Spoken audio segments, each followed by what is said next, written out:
everything I need. There's nothing left to say. There's just no other way. Can you feel it now? It's like a steel boot to the gut. I feel the heat from these fields of fire. I hear the screeching of burning tires.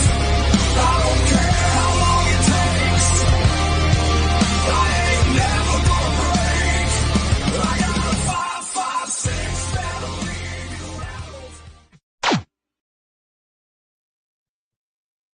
rattled. It's Monday.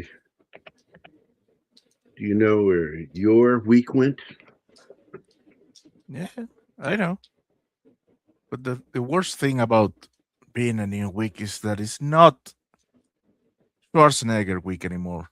So bye. It's Robin Williams week, though. That's going to be awesome. but then my it doesn't work anymore. Or you can always do that when I say something in Arnold, because I'm not doing the Arnold noises. I need you for that. So it's Monday. Good morning, everybody. Morning, everybody. Oh, good. We have bad news on the home front, but you'll see that Joe is not here. He lost his mom last night, well, yesterday, and rough weekend. Rough weekend for Joe. Plus, U.S. CENTCOM. We know that we've lost some overseas in a missile strike, and it's been confirmed right now that that 19-year-old Army Private Isabella Gonzalez from Carrollton, Texas, was killed in the Iranian strike on U.S. position in Jordan. She was just 19, man.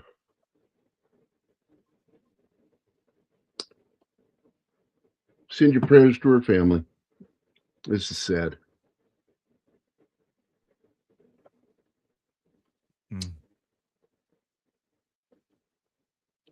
Hey, 11. And how was Nori?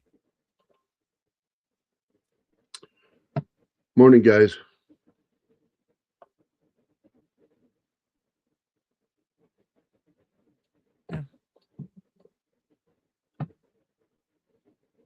Well, we have a trifecta: Alpha, Snorri, and me. We're not.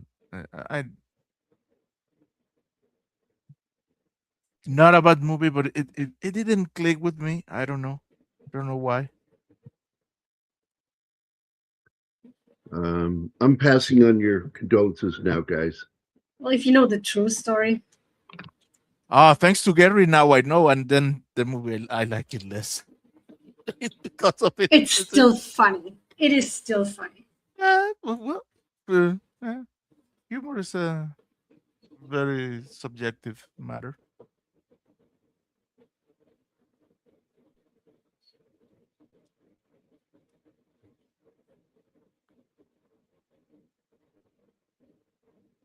Oh. That's why Gary put that text on the thumbnail. A movie that's 55% bullshit but 100% hilarious. That's true. Oh, they look. I'm gonna get into this. You should read what you read to me yesterday, the statement. Oh, I will. I'll get into it. I sent you guys the actual interview that was on one of the veterans' websites. They did a full lengthy interview with him, and but I knew at the time when the movie came out, because he did interviews. He said, "Yeah, I didn't do that. How about this? No, I didn't do that either. What did you do when this happened? That didn't happen." No. Just at this point, I would like to say that the biggest lie that they fabricated for this movie was the invention of the Vietnam War. There was no Vietnam War, and it was a police action. No, it was we call it a war. we call it the Korean War. Also not a war. That was police action. But technically, when you get down to the brass tacks, it wasn't a war. But women died. And, tell them it wasn't a war, based on technical issues. Yeah, sure felt like one. But now they made up so much stuff for this movie, but I still enjoy the film. It's a good flick, but boy, it is just chock full of erroneous shit that was put in there just to Hollywood story up. And you always hear that Hollywoody shit up, war movies. Love interest, but I wasn't on. There was no love interest. Well, they did the same thing to him in his movie Patch Adams. They I've seen that one, but it's been so long. They turned a male doctor into a female character just so they could have a love interest, which is weird because the real doctor that character is based on is a guy. And it's not the only time you see this shit happening. I mean, that show, The Goldbergs, there was no sister. It was three brothers. So they make the one brother into a sister. Well, that's okay. I don't know. It's kind of weird because, like, you're a Goldberg and you're working on a show that you turned because Hollywood needs their boxes checked. Anyway, when I first met Cronauer back in 1990, I was surprised at how different he was from the film portrayal. He was not outlandish like the character. That's all Robin Williams. He's a very socially and politically conservative guy, really, to be honest with you. He was more prone to cracking quips on his radio show. And it's kind of cool because anybody who saw the movie, what was the name of it, honey, with the dinosaurs in Vietnam? Primal War. Primal War. Thank you. There's a scene when they're around the camp and you hear some music and a guy talking. Well, guess who that is? That's Cronauer.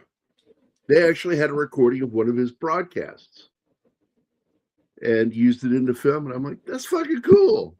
Nobody fucking noticed. No, nobody noticed. No, nobody noticed. It's one of those things I caught, Cronauer was a little different. He liked to play the rock and roll when they didn't want him to. That's true. But he was no rebel. He was not anti-Vietnam at all. What he was anti-stupid. And he was open to poking fun at the military when they were stupid. The absurdity of what was going on with politics and with the war. He's not anti-Vietnam in this movie, though. He makes friends with them. No, anti-Vietnam War. They have him as a objector. He's an objector in the film, and he was not. He didn't show up in Greek clothes. He also finished his entire tour and was discharged honorably. If anybody did, like, even one of the things that he does in this film, you would have been drummed out of the military. And there's some of the things that he did in this film. Not only would he have been drummed out of the military, he would have spent time in prison. And in fact, for one of them, he might still be in prison to this day. Because that shit's not tolerated. That kind Talking of about the explosion when he wasn't supposed to, yeah. Yeah. But that's cool that you met him, Alpha. That's cool. I've never had a chance to meet the guy.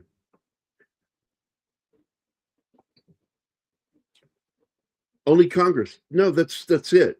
You now here's the funny thing. They say, well, we didn't declare war on Germany. We didn't require, it wasn't required because Germany declared war on us. They declared war. So we're at war. We were at war with Japan and we were at war with Germany, but we didn't have to declare war because war was declared on us. But war was already going on when you joined. Well, the minute the Japanese did what they did, the Germans were like, well, that's it. I guess, the cat's out of the bag. We can't pretend that we're not the axis of evil. And Germany declared war on us. It declared war on the world. It's not the differences so much as Chrono was. No, that's just it. He was very conservative. He's talked about it openly in that interview I was talking about. Martin, if you grab that link, you can share it with the chat that I shared with you guys in the group. What? Anima, either one of you. I shared the Veterans Art interview with you guys, so you could go read it.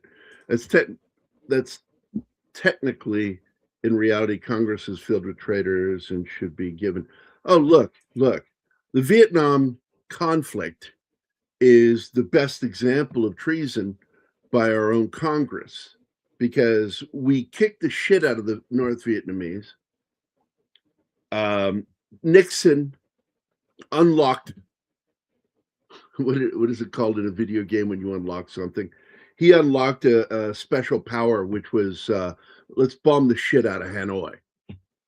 And we had cut off their supply chain with the, I just forgot the name of it. Their weapons supply chain, which was actually in Cambodia. It was across the border. And we were attacking them, and they were attacking us back, but neither of us could admit to it publicly, because that was, we weren't allowed to be in Cambodia. But the Ho Chi Minh Trail, and Ho Chi Minh Trail was how they supplied, and we using, and I was telling some of the stories to Anima about, we got Cambodians, Laotians, in fact, to involve themselves in attacking them for us. And we would have Green Berets, etc., embedded with these guys. I mean, this is where, if you get down to the brass tacks, the real guy involved in the Marlon Brando is based on actually was a fucking warrior, not insane. They only did that for the movie, Apocalypse Now. The real guy did damage with those guerrillas, and it's a fascinating story of war. If you ever get into the everything that really happened with Army counterintelligence, Army intel. They have a line in this film, and I got to tell you, there are certain characters in this film that I don't think they really were quite the way they were depicted in the film, but and all the characters in the film, other than Cronauer, were fictional. There's nobody based on actually anybody. But Cronauer said in the interview, he says, if you pick any one character, though, I could probably think of about a dozen people that fit that mold in real life while he was there. But going back to Congress, so after we kicked the shit out of the North Vietnamese, we forced them, because they act like we lost when the Tet Offensive. It's like, no, we didn't. We not only did damage to them, permanent damage, we wiped out the Viet Cong. That's why the Viet Cong weren't part of the war anymore. We killed them. They screwed up on the Tet Offensive. Half of their wave launched a day early by accident, miscommunication, because they didn't have hard communication, and so half of them launched early. We wiped them out. The other half launched the next day, and they got on the compound, so we lose. Whatever, fucking idiots. Anyway, so we kicked the shit out of them. We forced them to the Paris peace talks. They signed a treaty. They didn't have to show to Paris if they were doing so fucking well. No, they got their asses handed to them. And they signed the fucking peace treaty. All we had to do was make sure they obeyed it. That's all we had to do.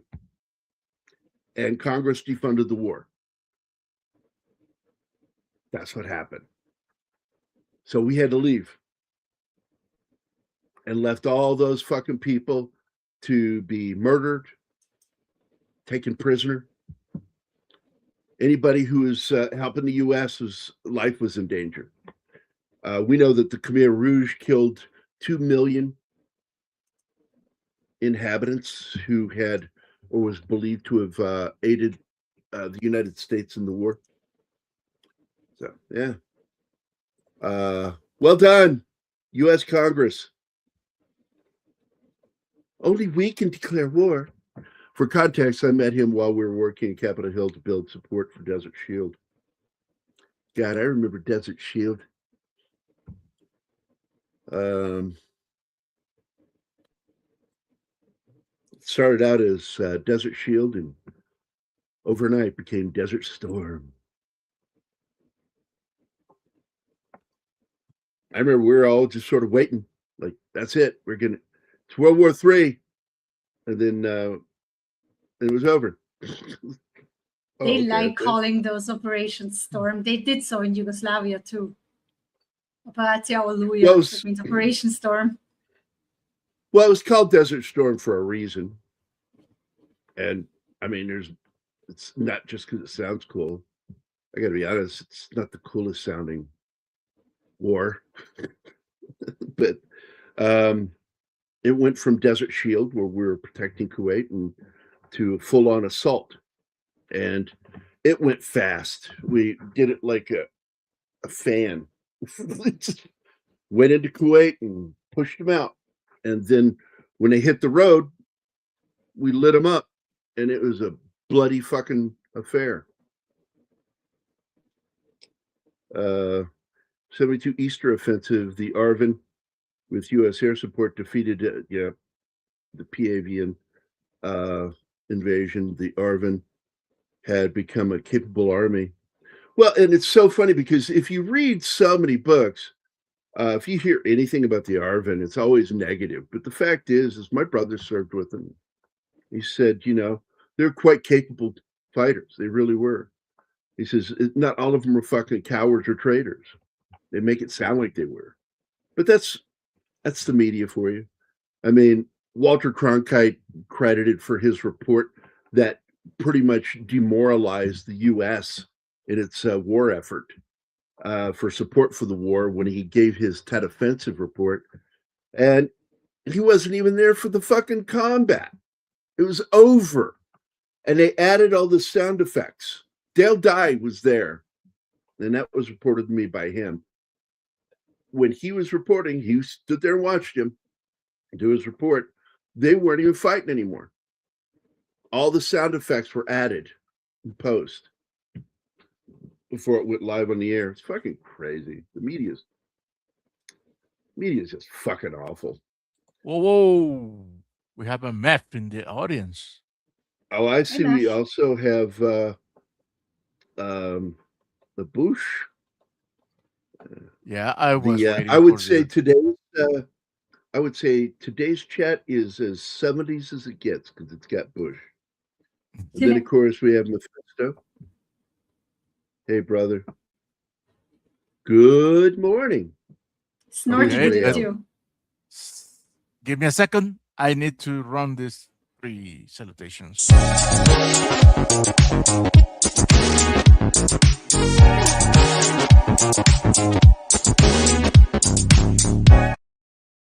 That's 1. I remember.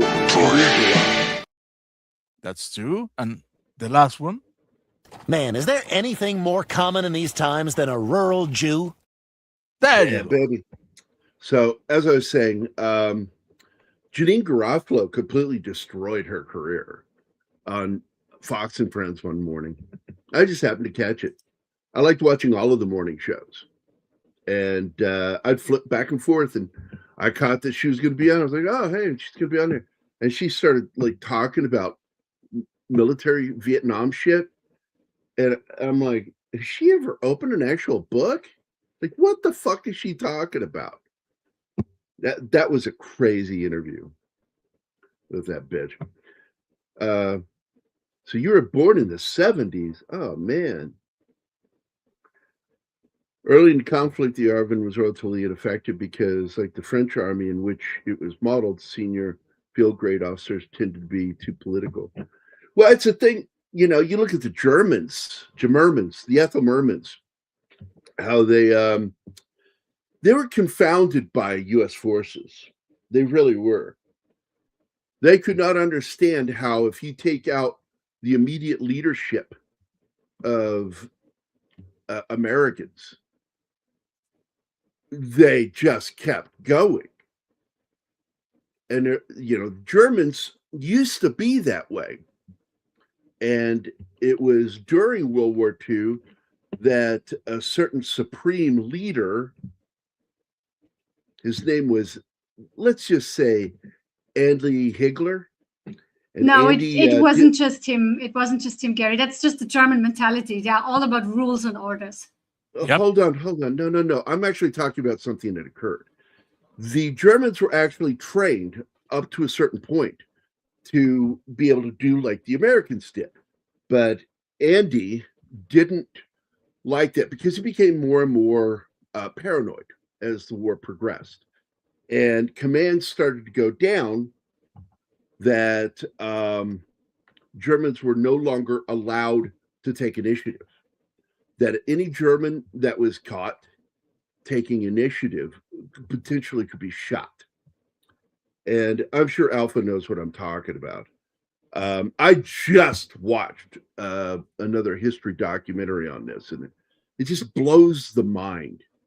And so the Germans were now being confronted by a military that was doing what it used to be trained to do, but was no longer allowed to do because of the paranoia of Andy Higler.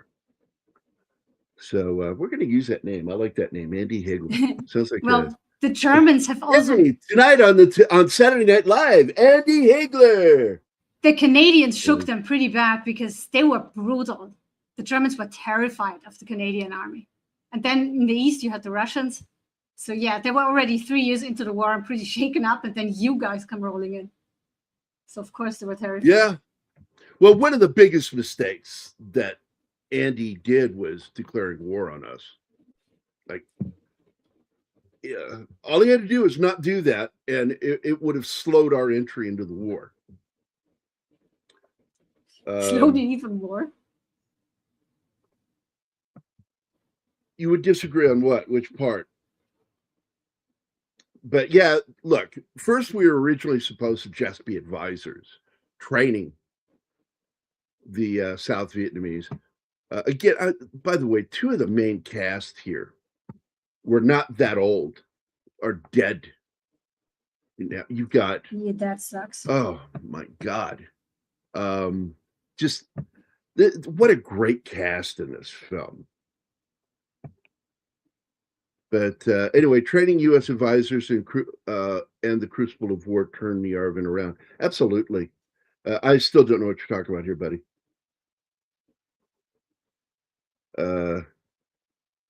It's Andrew, thank you very much. You mean, yeah, that's what I said. Andy Higler.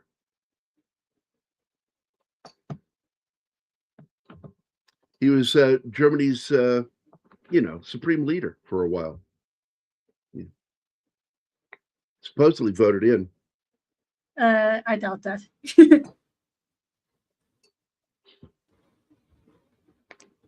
Well, what he did was really horrifying. Anyway, let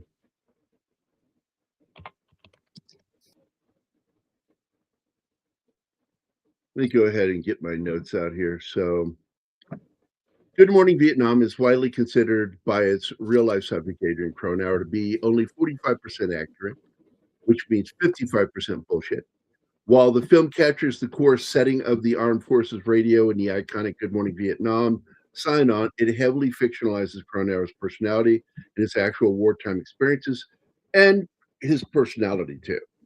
The film portrayed Cronauer as a rebellious anti-war, eccentric maverick who actively skirted military regulations to boost troop morale. In reality, the real Cronauer was a lifelong Republican conservative who worked within the established military system and considered himself anti-stupidity rather than anti-war. Here are some of the key differences. Off-air life, Cronauer did teach English to local Vietnamese students off duty, as depicted, but it was to better understand the culture rather than to win the affection of a specific Vietnamese girl. Fictional characters, plot lines involving Cronauer's close friendship with the Viet Cong operative and the bombing of the GI hangout was all an invention of the writers and of Hollywood. The broadcasts themselves, while the movie made the broadcast a centerpiece of the rebellious comedy, Cronauer used the actual airtime to play rock and roll and introduce standard military announcements, though he was known for the irreverent ad-libs. Military consequences. Had a real military DJ pulled even half of the rogue stunts performed by Robin Williams' character within the film, they would have faced severe disciplinary action and may very well even be still in prison to this day. And here's the quote from Cronauer. Anybody who has been in the military will tell you that if I did half the things in that movie, I'd still be in Fort Leavenworth right now. A lot of Hollywood imagination went into the movie. I was a disc jockey in Vietnam, and I did teach English in my spare time, and that's pretty much it. I was not thrown out of Vietnam. I stayed for my 1-year tour, and later I was honorably discharged. Thank you very much. None of the characters in the film are based on real people. They're all stereotypes. But as a true stereotype, you can name any character in the film, and I could probably think of half a dozen people who fit that profile during the years when I was in the Air Force. There you go.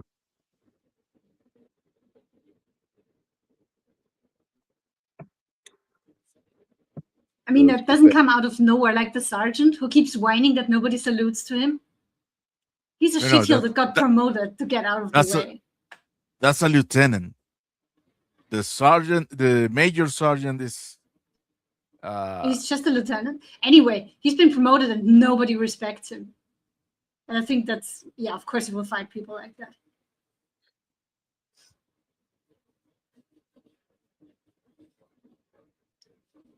I remember, I remember talking to my brother about this shit, and he didn't go into the war until after the Tet Offensive.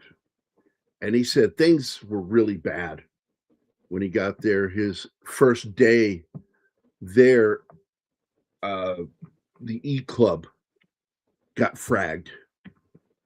And when they looked to see who was doing it, it was black soldiers fragging the white guys in the E Club. And the E Club was nothing more than like a bamboo fence.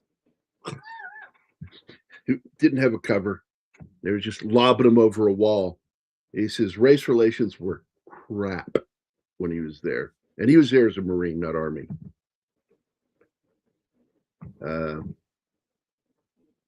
But I want to point out some good things in this movie that, one, Noble Willingham playing General Taylor was one of my favorites. You just didn't get officers like that, you know, not in command. Those are guys usually that have gone stateside that have been used overseas or screwed up their career and were on their way out. Guys that had that general attitude. The general's attitude, a general attitude. Another actor that died young, Bruno Kirby, is in the film. J.T. Walsh, both died in the 90s. Kirby, I think he died in the 2000s, didn't he? He died in 06, that's right. So Kirby died in 06, and J.T. Walsh died in the 90s. At the peak of his career was just really taking off. And he fucking croaked. Just fucking sucked, man. He was one of my favorite actors back in the 90s. Hi, Joe. Hello, Joe. Hi, how you guys doing? Hey, bud, what are you doing here? I just I sent you a message on Facebook. I saw you message me back, and I just figured I'd check in live with you real quick instead of texting. I'm kind of busy, as you can imagine, so Oh, I yeah. just I just wanted to say hi and thank everybody for the positive thoughts and prayers, and uh, let you know that I'm still around. I've been having to cancel shows a lot lately, but it's all because of what happened yesterday is what led up to it. So. Um, Mama Joe has gone home, and we are. I'm sad for myself, but I'm happy for her because she was basically living in a different reality every 15 minutes, and she had a lot of problems recovering from. She never really bounced back, Gary, from the hip when she fell. So it's all been deteriorating from there, and I'm very happy that she's gone home to be with her sister and her parents, and um, I'm just jumping through the red tape and memorial prep hoops right now, being I'm a power of attorney and everything. I'm the focal point for mom, so I'm answering calls all over the place and stuff. And I just didn't want to text a whole bunch. I just wanted to step in. You told me in that message Facebook that the guys were sending out good thoughts to me, and I appreciate all of you, uh, all you guys in the chat, and Gary and Anima and Martin. They're my close friends, and I appreciate all the great thoughts and prayers. And I will be back on Wednesday. I am going to make it a point to be there for that show on Wednesday. So Excellent, man. look forward to that. What are we doing Wednesday, by the way? Gay stuff. I don't know. Gay Oh stuff, my kick God, ass. no! Okay, cool. How I'm down. We're dare going to you? be. Look, I've already done the thumbnails for this week, so all the shows are set up. Okay, Um, cool. it's Moscow in the Wednesday. Hudson. Yeah. Yeah, Moscow on the Hudson is going to be on On. Wednesday, Okay, cool. and that's a favorite of mine too. I really That's a like good that one. film. That's a good one for him. Yeah, absolutely. Yep. Great cast. Mm-hmm. A lot of real Russian actors who defected were in the Really? movie. I can't wait to Yeah. hear about that, man. Well, All right. Well, you listen, have I'm going to dip out. I just wanted to. Don't really have time to send a bunch of texts and stuff. I just wanted to check in with you guys because I No, appreciate I get it. everything you guys You're a do. lazy prick. Yep, We love you, exactly. buddy. That's it. I love you too. You guys take care of yourselves, okay? And thanks for everything, especially you guys in the chat. Thank you very much. Appreciate you. You See bet, you later, brother. guys. Yep. Bye. Bye now. Bye, Bye. God Joe. bless. Well, Gary, if I may, we shouldn't be so hard with lazy folks because laziness is the mother of the inventive. People just want make technological progress because we want to do less work. That's all. That's what it is. But to go back to it, JT Walsh, his death was, God damn, it was so sudden. Because he had just finished, was it the movie where they shot it in black and white and introduced color into the film when they go through the television into the past, and it's like they're living in this TV show town, and slowly color starts to get introduced to it because of sex. That What? it was a weird movie. I can't say I'm a fan of it. I didn't hate it. I didn't love it. But it came out towards the end of the 90s. And what was that movie called? It was called Pleasantville. And I am not a major fan of the film, but I thought it was neat what they did. And it was a funny little story, but it's not like high on my list. But he was in some other movies towards the end of his life there. He did Pleasantville. He did The Negotiator. He was on the TV show Dark Skies. He was the villain in Breakdown, which is one of my favorite roles that he did in the 90s. That one, the character he played in Sling Blade was really good. A movie I still want us to do. And then he was in Executive Decision. He bit part in that one. He played John Ehrlichman in Nixon, which was a much better film than it gets remembered as. But he was in what was that fucking movie called?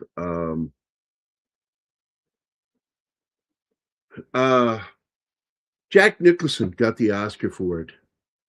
Military drama. A Few Good Men. Yeah. A Few Good Men. And he's the guy who can sink Colonel Jessup. And he says, I've given you everything you need. And he goes, no, we need your testimony. She's like, okay. So he goes to the hotel and puts a bullet in his head. He's like, I'm not doing that. That guy's my best friend. I'm not going to fucking go to court for that. No. That was J.T. Walsh, man. He should have got an Oscar for that. But you had Robert Wool in this film, too, who plays one of the sergeants. And he's a fucking retard. In the movie, like Robert Wool is one of those to say guys. that, Gary? I haven't been shot yet for saying. Yeah, but isn't that one of the bad offensive words now? Yeah, I don't care. So Tommy Tran plays the part of Tran, who is the brother of the female that Cronauer is interested in the film, which was, again, bullshit. Didn't happen. You had Richard Edson, who's actually a good character actor. He is one of the main characters in the film. But the guy who really steals the show for me isn't just Robin Williams. Forrest Whitaker is really good in this film. And if anything, when he calls, Tran his best friend, I'm like, no. And you called it at the end of the film. Ed Black dude is his best friend. Is the guy who watched out for him. That was there for him at every turn. It's like, but Tran's character, absolutely fictional, never happened. But shit like that, did occur, but not with him and not with those characters. That was all done, it's like, what we're going to do is we're going to make our Vietnam War film, and we're going to use a real guy to tell our story. And is it a story of a real person and the real shit that happened? No, it's all about their personal Hollywood politics and what they believe in. And that's it. That's why people believe stupid shit about the Vietnam conflict. Because Hollywood. Yeah, you shouldn't learn from movies anyway. that is a solid advice. Solid advice that no one is ever going to listen to. People are stupid. It's people that open books. Hey, let me go back to this. So Pleasantville is much like WandaVision. It started with an interesting premise, but then descended into typical Hollywood morality. Yeah, this is our morality. This is how you should all be. Now, I paused it here for a reason because I think all of us at some time in the military that served have run into these cocksuckers right here. And couldn't stand them. Well, these guys. I notoriously left-hand saluted, like on a regular basis. Good morning, sir. They'd salute me back like they were mirroring me. It's fucking funny because I was saluting with the wrong hand. Never got caught, not once. And I kept waiting, like it's the law of inevitability. I'm going to get caught. Never got busted for left-hand salutes. They were so excited and so hard for that fucking salute. And, he goes, this is why we get command. This is why we rank up so we can get those salutes. He actually says it. Typical fucking bullshit, And there were a lot of guys like that. The officious fucking pricks in the military. And Anima pointed out something, that he's kind of like that guy. But usually these guys are NCOs that get promoted up to get them out, so you can't fire somebody in the military. So when we got tired of somebody, we would promote them, and then the slot availability was not there. So they had to leave. They get transferred. And that's how you got rid of guys that you couldn't stand. You promote them out. But that blew up in our face one time when a guy that was started out below us got promoted out and came back, and he was in charge of us. And then we were like, oh, I see where we went wrong. Yeah. Yeah, we shouldn't have done that. No, we shouldn't have. Well, you got rid of him for a while. But then, Hindsight's 2020, man. yep. Let's see. Let me get some of these. You can say retarded, but you might not be able to type it. You did. It worked. I saw it. He's just saying he showed up late in French. Il est Il est en retard. Because a lot of people, they get so offended by that word. I said, you know, the word actually translates as slow.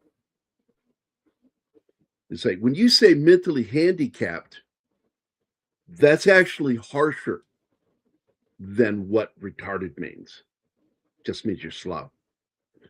That's Yeah, it. or behind. Hey, look, why don't you kiss my retard? So, mini wee, what, Andy? Hello, John. Hi, Andy. How you guys doing? Hope you're all doing well. Joe popped in for a few minutes, and he's going through some stuff right now. He lost his mom yesterday, so, but he promised to be back on Wednesday, guys. So, I think the most unbelievable character in this film for me is General Taylor, played by Noble Willingham, which I fucking love that guy. That guy is one of my favorite actors of all time. Like, look, I love the movie Last Boy Scout, but that movie doesn't work without Noble. Noble is the guy you're watching that whole movie because he's the villain. And he can play a heavy like nobody's business. Been around for a long time. He's got that. I love his unmistakable Texas accent. He's from East Dallas and grew up in a small town of Manola, Texas. I don't know if you guys have ever been down there. It's outside of Dallas. But he's been around for a long time, man. That guy, good grief. I mean, I grew up on that guy. And in fact, I think one of my favorite roles he ever played, because I've talked about this to you before, Anima, is John Malkovich and Gary Sinise's of Mice and Men. And it is the best film production of Mice and Men. And Noble played the boss man, the guy that ran the ranch farm that they worked on.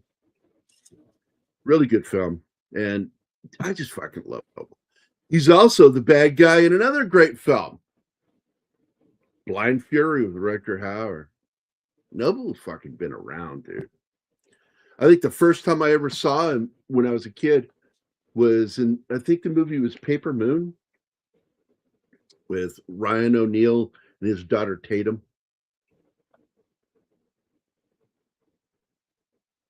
But I haven't seen that one.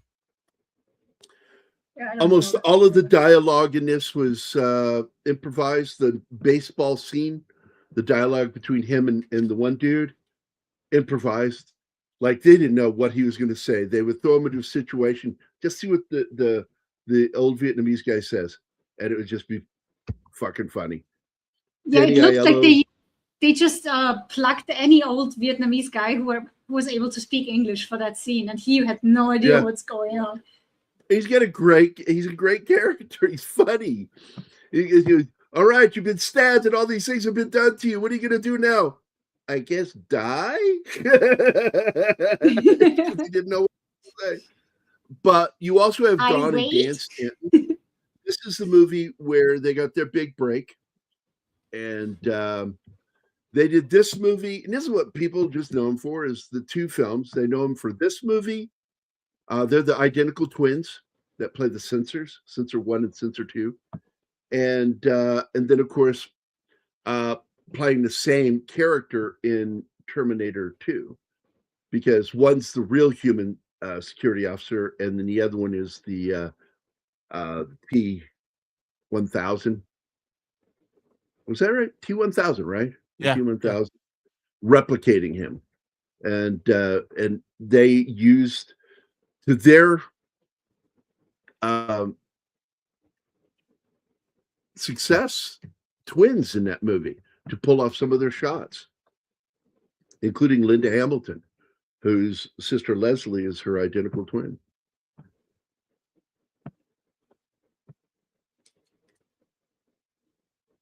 So they play the weirdos in the movie that won't let him read anything. And they have him doing something like the one thing that would never fucking happen. And if it had happened, he would have been court-martialed for it. Absolutely. Reading unapproved information over a military radio broadcast. You know, you can't just fucking say whatever the fuck you want. You know, it's not like you think the FCC is bad. Get Army intel down your fucking throat. Counter intel. Counter intel is scary because I know guys in counter intel. I know what they do. Oh, I like this scene. I don't like the bullshit of becoming this because it takes away from what Cronauer actually did. He did this because he wanted to better understand their culture, get to know them a little bit. And they make it look like he did it as a dodge in order to get a girl. Yeah, I just don't like that. UK labor is in spiral. It abandoned the working class and utterly. Oh, it's the same thing here in America. Yeah. Same thing here in America, Alpha. The crazy thing about Malkovich is, as Lenny was, his ability to give the impression of being that giant character of Lenny, when you know he isn't that huge a guy. No, he's not. I understand that he actually grew an additional 6 inches. That's how good of a method actor he was. Jesus Christ. And again, I want to point out that there was so much made up for this movie with Robin Williams that there actually really was no Vietnam conflict. It was all made up just for this movie. And I see Baronovich.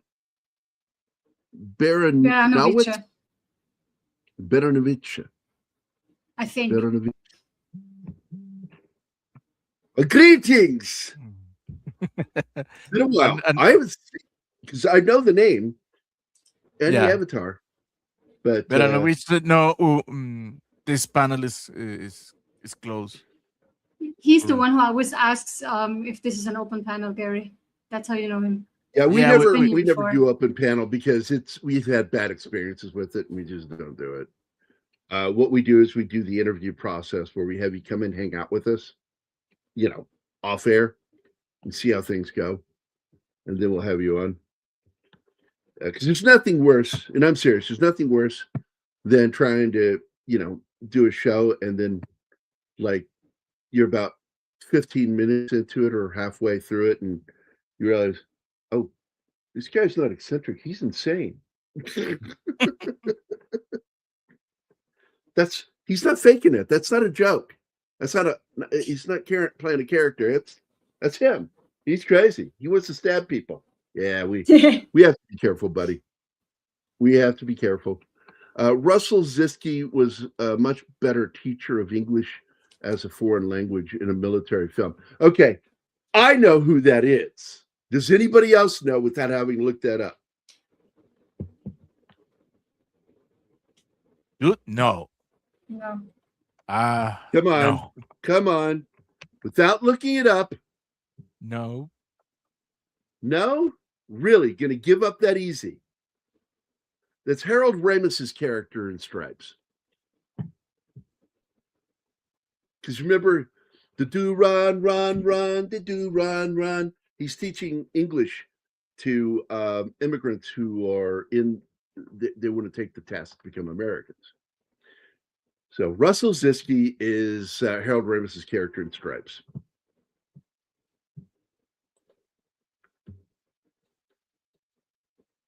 Well, I haven't seen that movie in decades. The only name that I remember is Francis, because the whole scene in the barracks. You know, only Francis. Yeah, it was years ago when we watched that movie together, Gary. I was still in Croatia. And I love when Sergeant Hulka says, "Okay, Francis, you'll get your chance. Lighten up, Francis. Don't call me Francis, and don't touch me or touch my things, or I'll kill you." Mephisto used his massage contacts to get That's out of Nordy. You're not supposed to tell. You weren't supposed to say that. Bad bear. I literally have been Stripes more times than any other film. Look, for as inaccurate as that movie is, the attitude It's is fun. real. And I was one of those guys, as well were two of my friends. We were smartasses. And ironically, it's sort of like back in elementary school when, well, it's actually technically it's middle school. And I remember our science teacher, Mrs. Williams, was sitting there, and one of the kids, I'm not going to say his name because I'm still friends with the guy, and he says, "Well, I don't get it. I don't get it. You let Gary do this stuff," and she goes, "He finishes his work, and he's got an A." That's why I got away with a lot of stuff. I got my work done. One of the best lines in this film, it has been misunderstood for years by some people. And I've actually heard people tell me they thought he said "end of an ending." 3 up and 3 down. What does 3 up and 3 down mean, you mister? End of an inning is what he said. Can you let me finish? Oh, sorry. I was going there. Thanks for spoiling it. Okay. So anyway, I've had people I'll come go up to to my me and corner. go, they will think that, it was end of an ending. And I'm like, no, he said end of an inning. It's a baseball joke. Yeah. And most people don't get it. They laugh, but they don't know why they're laughing. Well, And like it's like, I nope. did. I don't get baseball references at all. Like they are way over my head. But I laugh because it was so The way he delivered it. disrespectful. Like whatever end it of an ending. meant. Yeah. Well, I can understand it goes It over works, your head. whether you understand you're what it is really, or not. you're really short, so. Shut up. Well, Martin. There's this thing when you got to know when somebody's actually asking a question and know when they're asking a question that they already know the answer to. And that was one of those moments where he's answering him when it wasn't really a question. And it was him doing a power play on Cronauer. And Cronauer is fucking Air Force. He's kind of out of his element. This is an Army base, and he's like Air Force personnel. I remember my XO, not my XO, my commanding officer lost his shit on me one day when I was with my infantry unit, and he told me to climb up the pole for site support. And I'm like, "What?" He goes, "I want you to climb up that pole." And I'm, "No, sir." And he's like, "What did you say to me?" I said, "I'm not climbing up that pole. I'm here for site support as medical personnel. I'm not one of your regular grunts."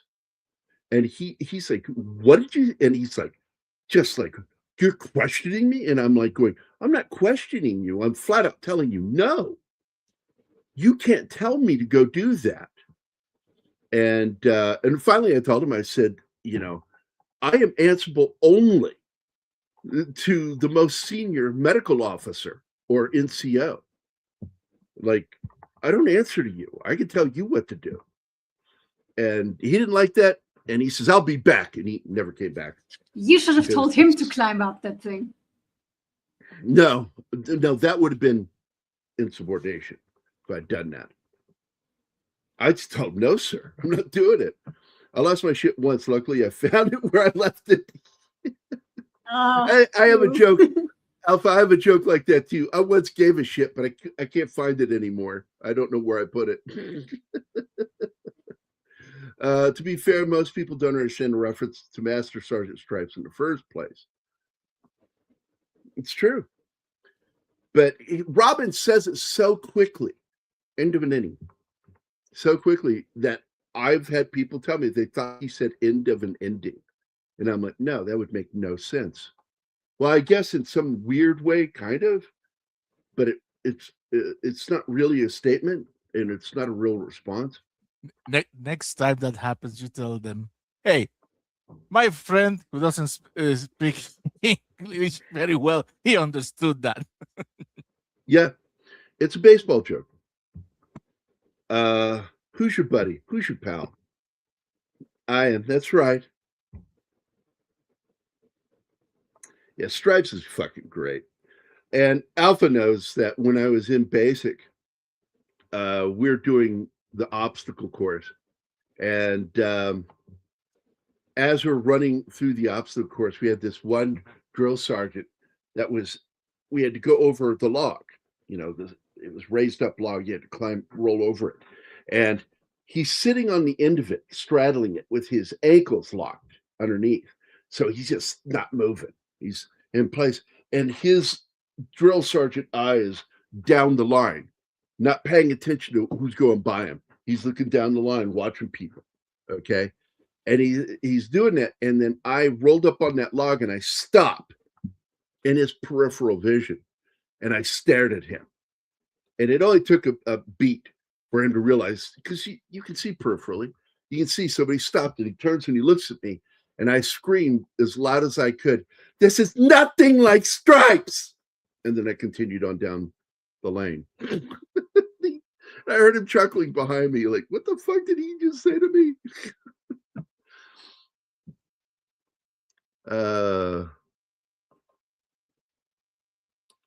Behave yourself, Martin, or else we'll see Gambit on you. Where is Gambit? Yeah, this is the guy. This guy right here.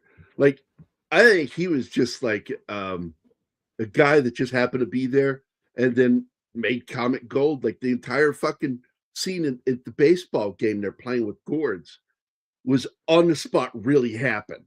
That's not scripted, not planned. It just happened that way because he was confused by what they were doing. But this is not the baseball. No, it's gourd. To me, it looks like they just used locals as extras. So they did hang out on set off camera. And the chemistry was just there between Robin and that old guy. And then they improvised that baseball game. Yep. It's great. Now, I will tell you something that we learned in the military that makes his character more plausible, the Tran character, is that when you're in a foreign country and you don't know who's friendly and who's not, and they all smile at you, say hello to you, but you turn your back on them, next thing you know, you're getting shot or stabbed or blown up by that person. It causes an interesting effect on soldiers because they really don't know who to trust.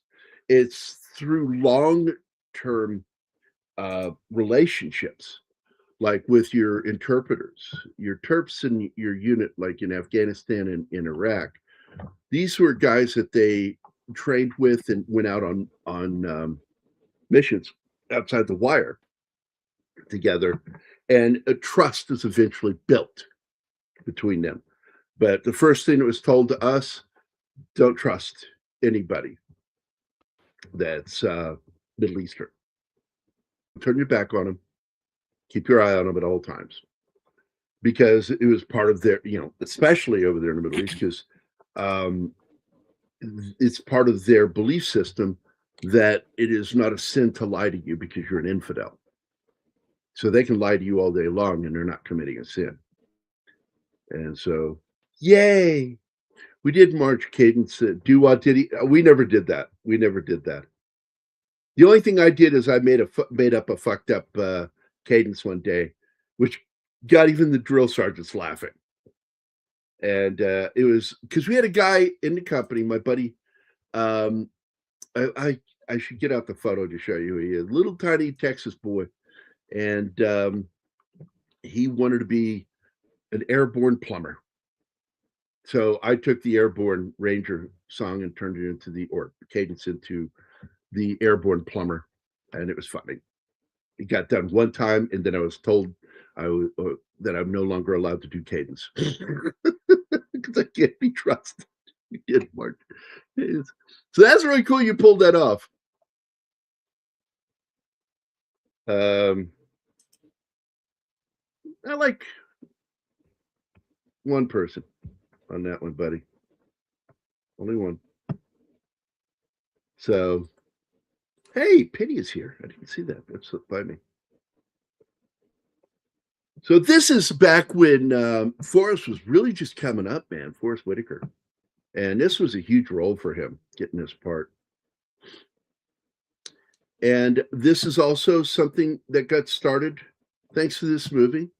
Was Robin Williams visiting troops because he had such a great experience making this film and making the guys playing the troops in the film laugh, that he wanted to do it for real. And he became a regular with the USO, doing what Bob Hope used to do. Bring comedy to the troops. Another thing that I like about this film that is fairly accurate is you have a benign job. You're working in a radio station and you put fucking G.I. Joe in charge of a fucking radio station. And they're not going to bring the fun. They're not going to bring the fun. They're going to turn this into something that they want. So they turn into their command. So you get guys like what is his name? JT Walsh and the lieutenant. And they're just guys that are fucking not happy in their deployment. The lieutenant is so convinced, though, that he's funny. When he takes over, it's hilarious. He's so bad. He's horrible. Well, I knew a lot of guys like that, too, that thought they were funny. And it kind of reminded me of that thing, you know. Those of you who think you know it all are really annoying those of us who do. And it's the same thing with being comical, which is why, like, you'll hear comedians all the time. Because one of the things that just never ceases to amaze me is when somebody comes up to me knowing I'm a stand-up comic and want to tell me a dumb joke. Like, I'm going to be a comic now. I'm going to tell a joke to a comedian. And but occasionally gold happens, you know, and I like that you'll hear stories from comedians where they go, this guy came up to me, he says, you know what you need to do? And the guy will say it, and then he goes, holy shit, that was really a good idea. And so a guy goes out and steals it. And it's happened. The guy's like Louis back when he was a nobody. And Louis was opening for Jerry Seinfeld, and he heard his routine. And when Jerry came backstage after the show, he says, you know, when you say this one part, you should lead up with this. And Jerry's like, what are you going to, and then he hears it and he goes, oh, and he's like, that's good. So new guy actually had a good idea, and they did that. And Jerry went out and did it. But then it blew up in Louis' face. He says, I saw him on the Tonight Show, and he did the bit that I told him to do. And so the next time I saw him, I brought it up. And I really shouldn't have done that. Fucking Jerry Seinfeld just looked at him like, he says, hey, you did that bit I talked to you about. And he goes, yeah. Like, he came up with, I wrote the joke. You came up with a better option to go a step further with it. Like, that's all you did. Don't think you did something great. And that was funny. And Louis telling that story is funny because he says, like, we all start there. We all don't realize how stupid we are. Liberty Bell March is actually a John Philip Sousa march. Yes, they did. Let's see. They would play canned music when we kid idiots were marching. He once played a British March Hughes. Oh, the Monty Python thing. That's what you're talking about. Okay. Yeah, John Philip Sousa.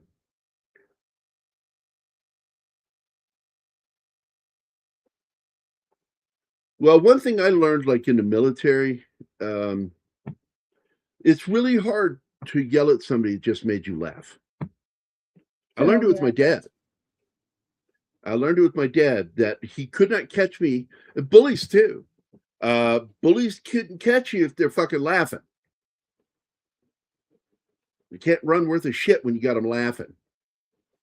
And so that's how I dealt with a lot of the bullies until I learned how to, got some weight behind the fighting skill, because I had fighting skills like early on. I just didn't have the strength and weight comparatively to the bigger kids that were bullies.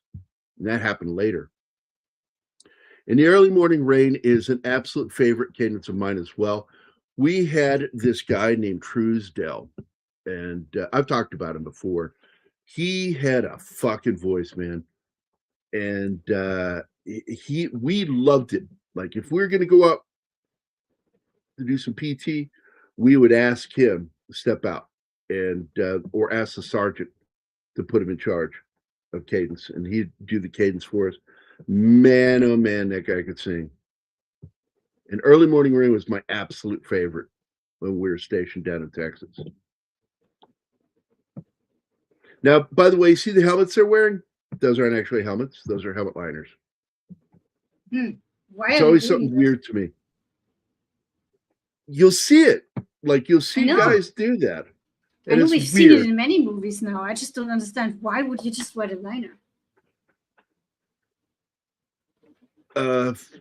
I never saw anybody do it in the military, Okay. but I'm assuming somebody did it, like just for like guard duty or some shit. I don't know.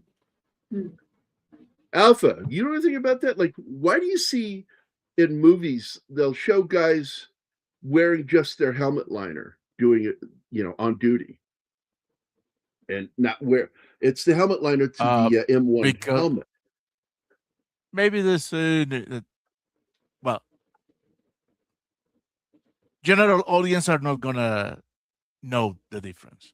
And most probably, No, there might Hollywood. be. I'm asking if there's something behind it, because I don't know. I don't know if that was a thing, that they would just, leave the steel pot behind and put the plastic, it's sort of like fiberglass and helmet liner.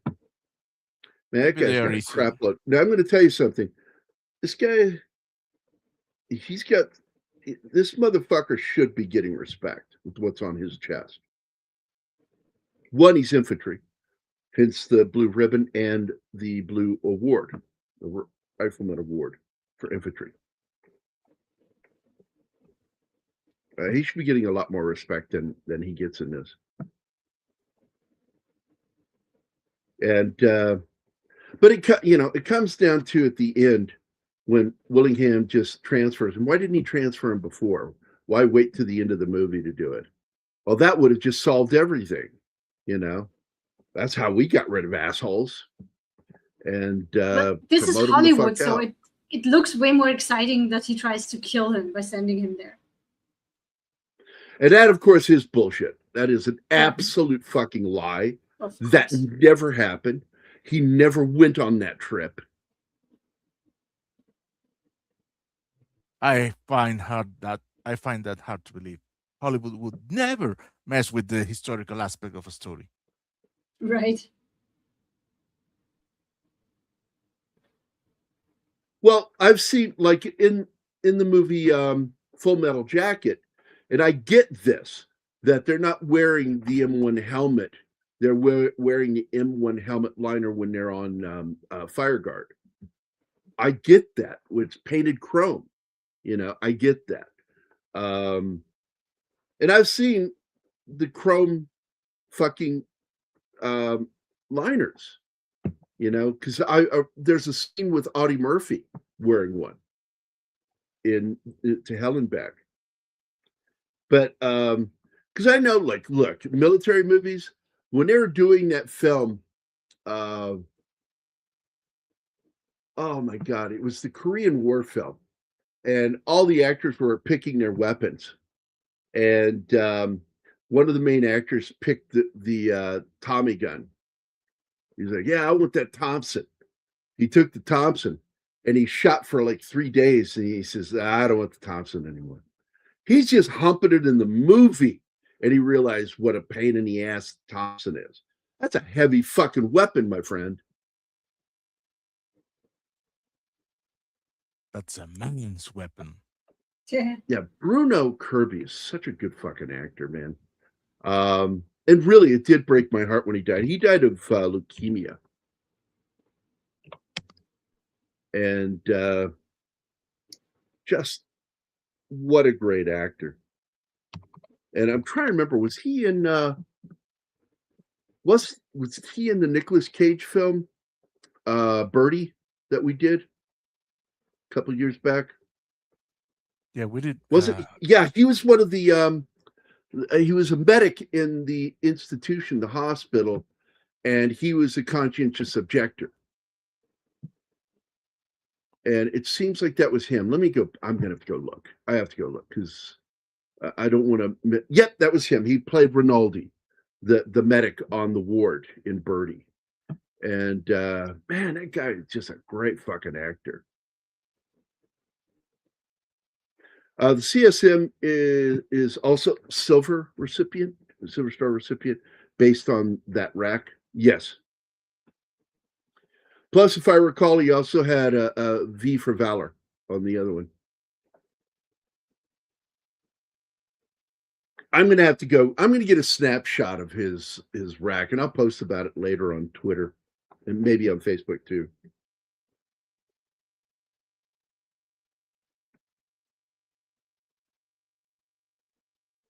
Hi, Sander. Hi, Sander. Hope you're having a good Monday. Sander Hammerslag. Now, I worked in radio, and that's what it looks like. You have like bays with plexiglass windows in between you. And I remember that working in radio back when radio was radio.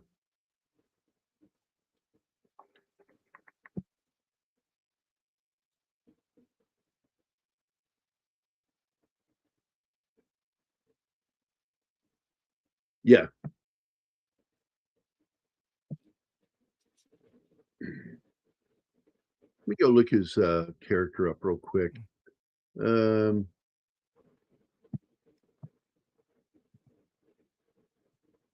Sergeant Major Dickinson.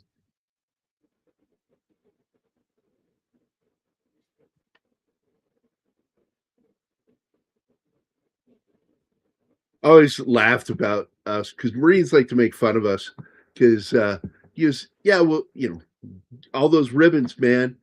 Your fucking army. You can tell your army, man. You guys like get a ribbon for learning how to tie your shoe. I tied my shoe really well. I got ribbon.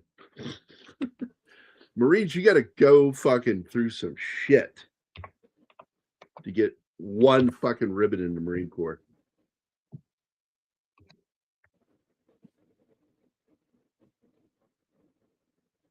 They always remind me of the Girl Scouts, where you could earn badges. Oh, yeah. But you actually have to do something to earn them. Like, not just, I helped cook, I chopped carrots. That's not going to get you one. I completed KP. You completed what? I completed KP. What's KP?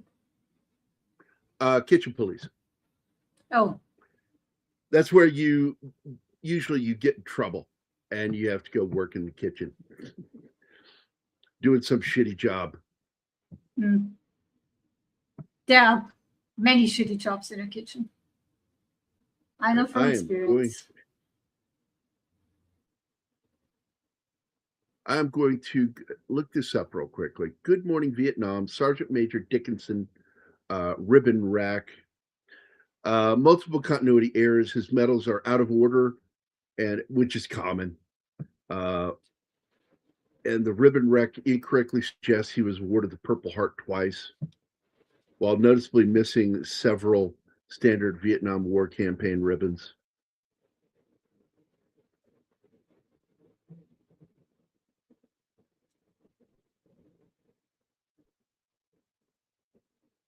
I'm looking to see if there's anything on this one because I find shit like that interesting. Yeah. Hey, Well, you saw that somebody's playing Space ribbon wreck. Invaders. You saw that ribbon rack organizer the other day, and you got jealous that you didn't have that back in your day. Oh yeah, we didn't have nice ones like those. align Man. them. Oh yeah. Like, oh, that would have made life so much easier. Yeah.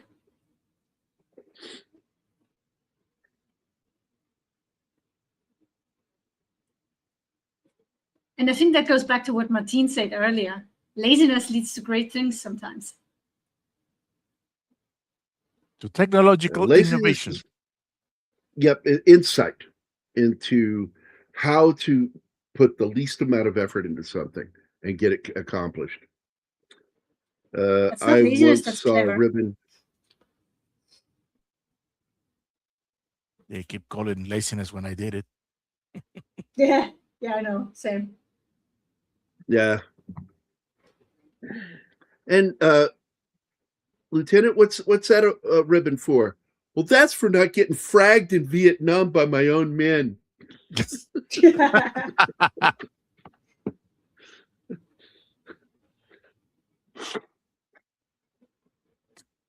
Talk about That's low what- effort.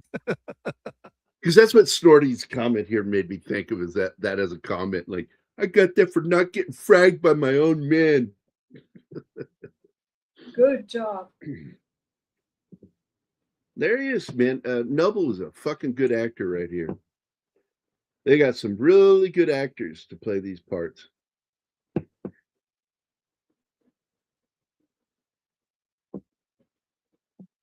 Infantry.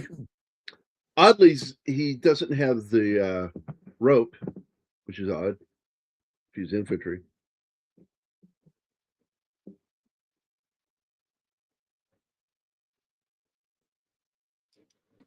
You know, Who was the you know, military no advisor? decoration like that for not getting fragged by your own men. This is a ribbon for not getting my finger cut in a filing cabinet. Seriously, the Marines make fun of the Army for that shit because they get a ribbon for everything. But I think it's almost envy. Like, God damn, I did all this shit and you fucking did that one thing and you got a fucking ribbon for it? Wish I got Yeah, a but the ribbon. Marine ribbons, they mean more.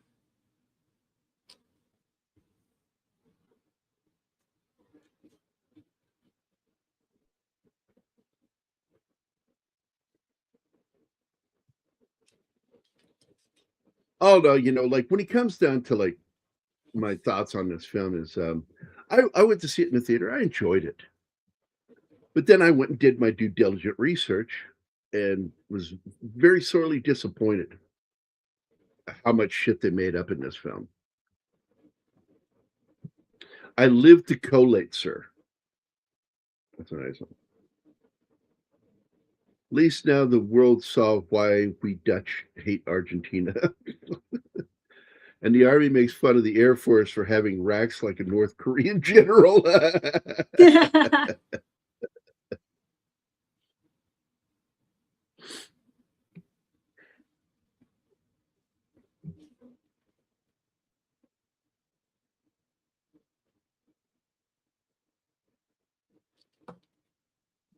Which isn't true. He was not a fuck up. He was not in trouble.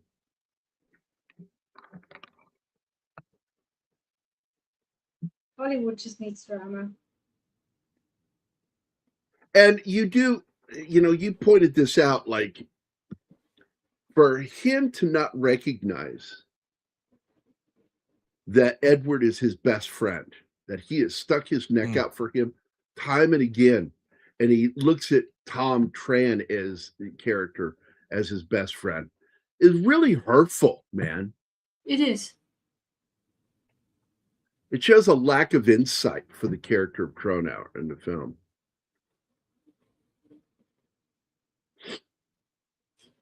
It annoyed me, to be honest. Like, how can you be so blind? That guy's always by your side.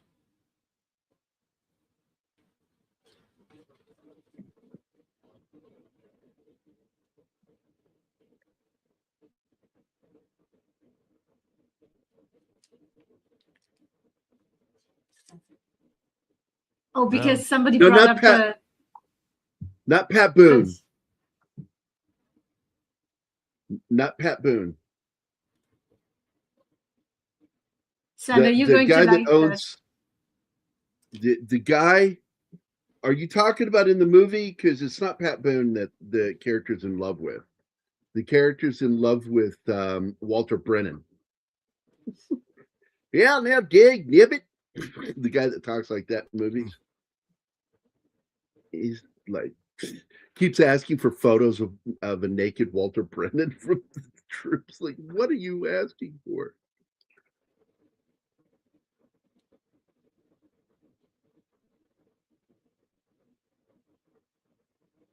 Saw a great quote today. I thought the 2010 final, by the way, Germany and Argentina was the worst example of soccer ever until what Argentina did yesterday.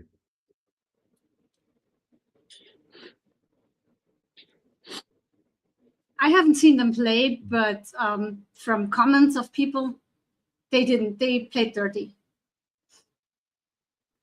So, by the way, I was reading comments on the halftime show because this was a first, and that's not a thing typically you get with soccer. And my favorite comment was one person, because usually the break is 15 minutes, and it was almost half an hour. So one person commented toward the end, if this is going on how much longer, Messi's going to be too old for the second half. And that made me laugh. Yep. Because he's a senior in that sport. And after hearing how they played, I'm glad Spain won.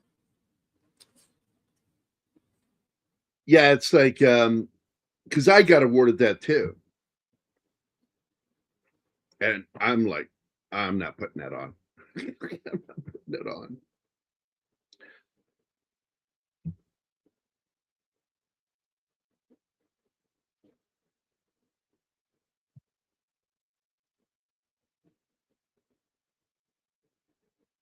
And the funny part is his character was deployed. He's in Vietnam.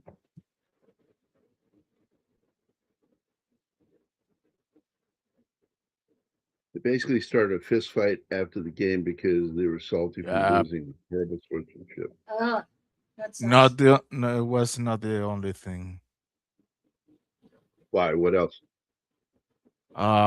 When they were playing the Spain anthem, but in the ceremony of receiving the cup, Argentinian team turned their backs on them on the podium. Well, that's not cool. No, That it's is not. not at all what football stands for, too. So they were being a disgrace to the sport. Football means family. You have to say it like Toretto. Family. Received the Vietnam Service Medal until after 6 months in theater. Yeah, he only had 2 months, at least in the movie. Yeah. He was a brand new butter bar. I'm hungry for salutes.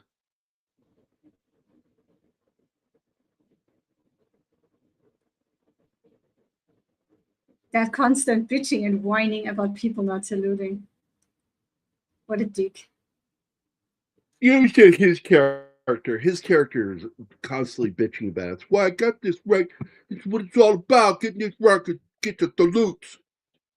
That's not how it works, buddy. Like I said, I love when he humiliates himself for trying to be a radio host, thinking he's the funniest guy ever. And then they get all these hate mail and calls. Put the funny guy back.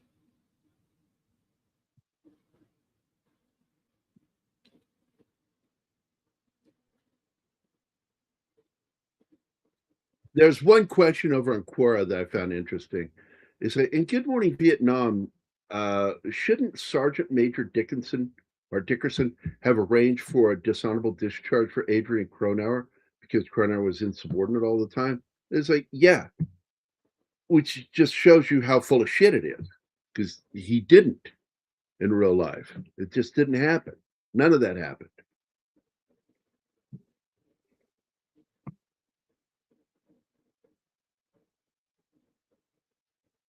I'm hearing I'll Spielberg's tell you voice. what, for a film that doesn't show a lot of combat in it, they did some really good footage of setting up these fobs and shit.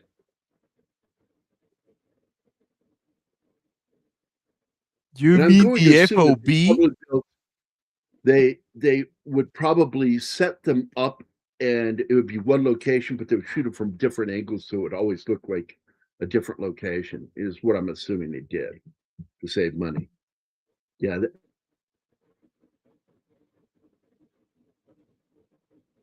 Hello? Hello? I think he's frozen. Probably connection problems. Yeah. I thought it was me. It happens so No. often that I always think it's me. What the fuck? Yeah, my shit freezes sometimes too. No, but this time it's scary. This is when he learns that it's dangerous out there and he still sends him, which is bullshit too. Trying to kill him. That would never happen. I hate.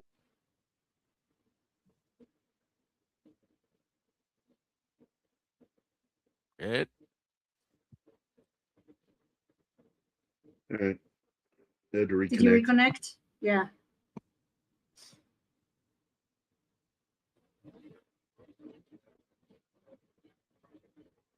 Yeah, this entire scene is bullshit. There's a quote about the Italians that they treat wars like games and football matches like war. Well, so they're bass backwards. Yeah, I get it. They dropped to the floor like they were shot. So with all their theatrical screaming and moaning and oh gosh, oh, I'm gonna lose my leg. Oh. Brazil's Neymar is the queen of that. He is a ballerina when it comes to action like that.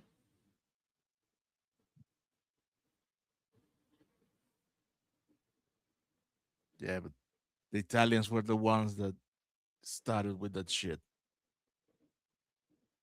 I don't even know who started it. I just know who's famous for it.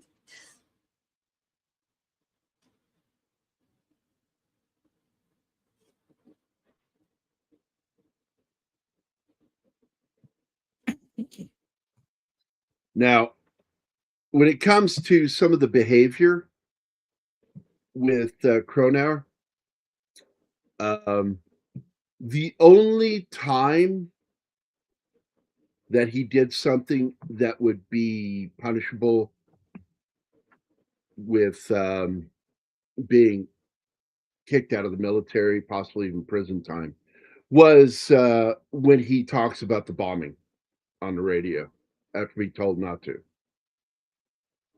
That would never happen. Never fucking happen. He would have been in jail for that.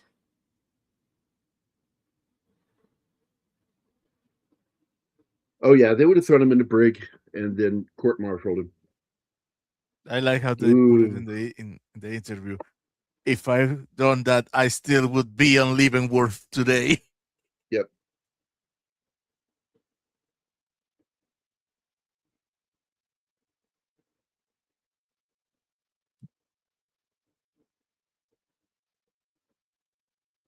Oh, come on, John. By the way, hello, John Whitaker.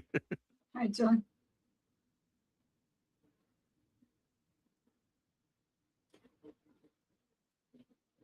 The Germans used to be good.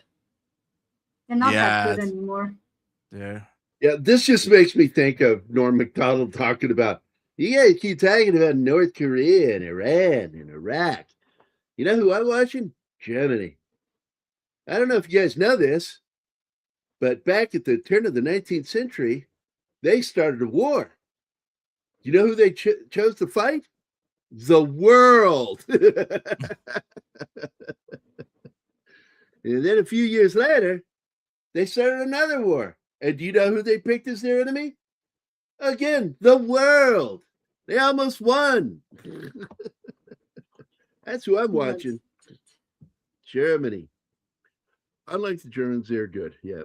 At least England gets to keep talking about 1966 for another few years. Hey, England came back in this World Cup. Because I remember when I moved to Croatia, there was a World Cup going, the one that Croatia got second. And I actually saw English football fans and they had tattoos. It's coming home. And it was shameful how they performed. So they had a couple bad tournaments. So I'm glad they sort of redeemed themselves with this one. It's the best performance in a long time. I know that voice. Yeah. I haven't been the center of attention for more than an hour. Pay attention to me. She's been asleep. And now she woke up. And she always announces that. I'm going to see if my food respawned. Spoiler, it didn't. So she's licking the atoms out of the bowl right now.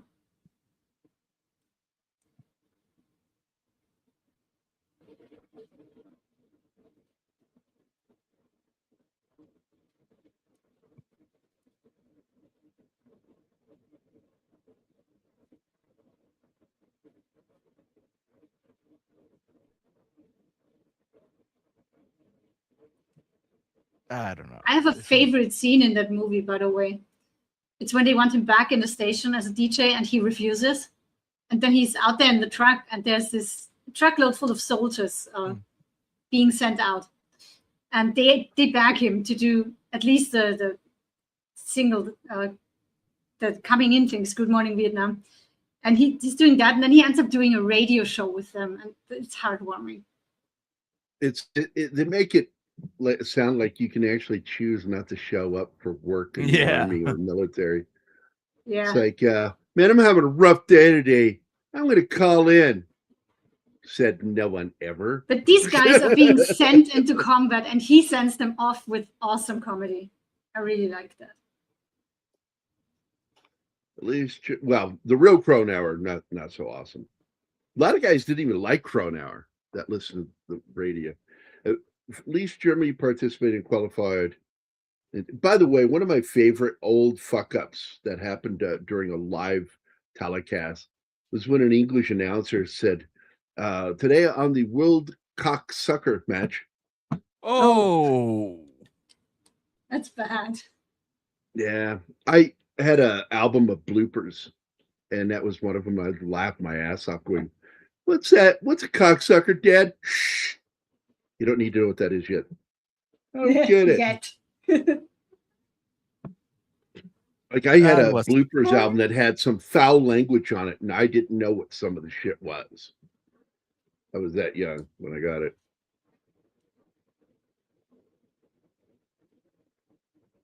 Oh, completely out of context here. Jamie Foxx is the new Al Simmons in Spawn? I'm in. Wait, what? They're doing a live action Spawn, and Jamie Foxx is playing Al Simmons. Well, you can go for that. I like it. Yeah. He only did one movie I can't stand him in. Which? Well, what movie is that? Oh, Major Payne. I fucking hate him in that movie. Oh. Why? He was in Major Payne? Yeah, wait, who did you say? I thought you said Jamie Foxx. Jamie Foxx. Major Payne was Jamie one Foxx. of the I'm Wyans. sorry, I get him conflated. Yeah, all black guys look alike. Oh. No, it's who was it? That's Damon Wayans that played Major Payne. Yeah, I hate him in it. No, Jamie Foxx, actually, I don't think there's a single role he ever did I didn't like him in. I know one. Electro. I thought the character wasn't written well. I don't blame him for that. Okay. I see the difference. Yeah, it's not his fault that it wasn't fleshed out correctly. It's like the person that wrote that didn't understand the comics. Electro. And Electro. How can I put this? I like the character in the movie, but that character is not Electro. They should have gone with another name. Associationsfußball-Weltmeisterschaft. I don't fucking. That's one word. Assoziationsfußball-Weltmeisterschaft Pokalsieger. God And bless it's you. made up. I don't think that's really a thing. You're making that up, Alpha, right? I know the Germans like to make long words like that. Like they are the masters of Wurst, right? So they do the same thing with language. They just make a Wurst out of 10 different words, Oh man. worsting them into one. There's It's so a many thing. jokes that I'm not doing about this. Oh my god. I won't. Door Kickers just fucking posted this save image. I gotta share this. This fucking cracked me up. I love Door Kickers. They get shut down every once in a while on Facebook because they're too military for Facebook. Facebook doesn't know how to deal with real military personnel. And Facebook doesn't know how to deal with humor. And so This I is- just looked over and I saw this fucking image and it's just fucking funny to me. It is. This is a therapist talking to this guy, and it's funny. Can you take the comment down? Yeah. Thank you. Wait. Ah, crap. Okay. Do you want me to? Oh. Oh shit. Oh boy. You have any guns at home? I have guns in your office, like right now. It's like, what? I love grunt humor, man. Oh, that fucker just made me giggle.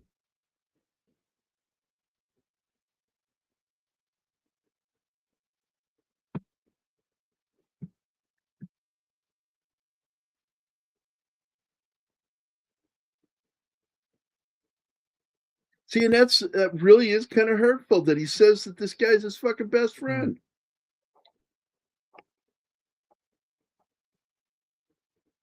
Yeah, that was bullshit. I didn't like that.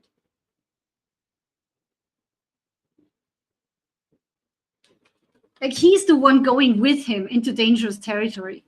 How can he not see that that's a real friend, always having his back? I'm hoping my team is going to sign the Dutch player. Bergwall.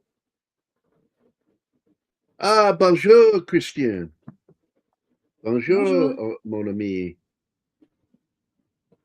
Comment Bonjour, allez-vous? Christian.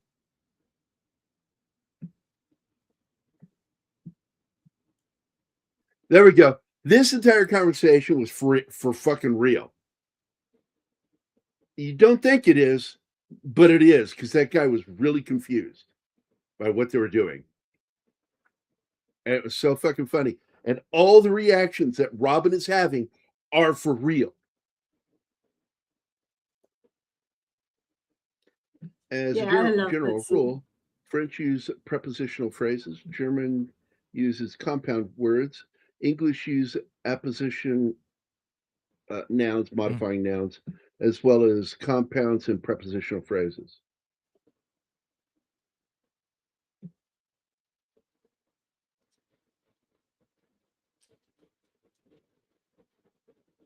Yeah, I had the shit shocked out of me over on X.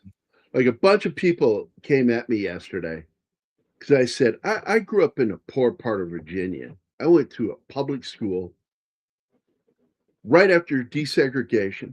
So half of my class, possibly even more than that, was black. All my teachers through elementary school were black. Most of them were black through school, in going to school there in Fredericksburg. And I knew the difference, spelling wise, between God with the lowercase g and God with an uppercase G. And why? Because one is a descriptor, it's not a proper noun. The other is a proper noun because it's a name. And we were taught that in 5th grade. And I got in this discussion with Real Popcorn Geek, and I was getting confused by what he's saying. I said, no, we weren't taught religion in 5th grade. We were taught mythology in 5th grade. This is basic fucking English. See, that's a helmet liner. It's not a real helmet. You see that with SPs and MPs and shit. It's weird. I'm so sorry my brother was a piece of shit Viet Cong. Like, this scene always was weird to me. Like, why are you having a conversation with her at all? Like, that's Right. over now. There should be no wrap up to that.